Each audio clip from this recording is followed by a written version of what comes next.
Bon, vous n'imaginez pas combien de fois j'ai rêvé pouvoir vous dire... C'est avec un réel plaisir que je vous présente notre major de promotion. Cette jeune femme est arrivée à l'académie en 2e année, transférée d'une école modeste où elle s'était distinguée de belle manière. C'est une personne humble, travailleuse, compétitive quand il faut l'être, et qui a obtenu des résultats académiques admirables. Mesdames et messieurs, Rory Gilmore.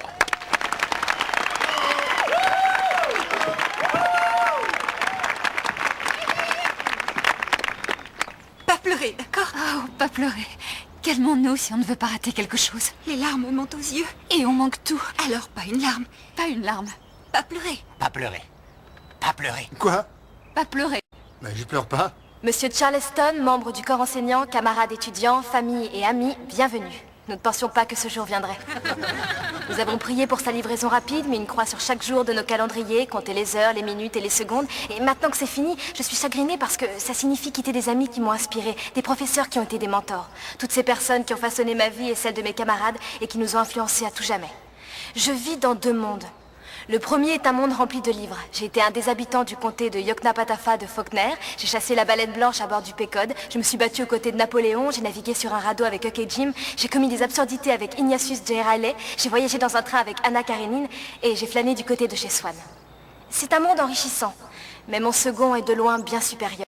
Mon 2e monde est peuplé de personnages légèrement moins excentriques mais suprêmement réels. Faits de chair et de sang, débordant d'amour. Et qui sont mon inspiration suprême pour tout ce que je fais. Richard et Emily Gilmore sont gentils, honnêtes, infailliblement généreux. Ce sont mes 2 piliers inséparables sans lesquels je ne pourrais pas savoir qui je suis. Je suis fière d'être leur petite fille. Mais mon ultime inspiration me vient de ma meilleure amie. La femme éblouissante qui m'a donné la vie et qui m'a donné le prénom que je porte. Lorelai Gilmore. On doit tenir beau. Ma mère ne m'a jamais laissé douter que je pourrais faire ce que j'avais envie de faire ou devenir la personne que j'avais envie d'être. Elle a fait de notre maison un lieu d'amour où il y a de la place pour la musique, les livres, infatigable dans ses efforts pour me proposer des modèles comme Jane Austen ou Eudora Welty ou Patti Smith. Pendant ces 18 années incroyables durant lesquelles elle m'a toujours guidée, je ne sais pas si elle a réalisé que la personne à laquelle je voulais ressembler, c'était elle. Pas pleurer. Pleurer un peu. Pleurer un peu, mais pas comme un veau. C'est ce qu'on voulait dire quand on a dit pas de larmes. Pas pleurer comme un veau.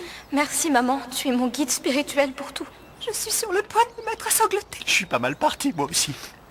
Oh, toi aussi tu pleures? Comme un veau, espèce de monstre. Tandis qu'on se préparait aujourd'hui, on était en train...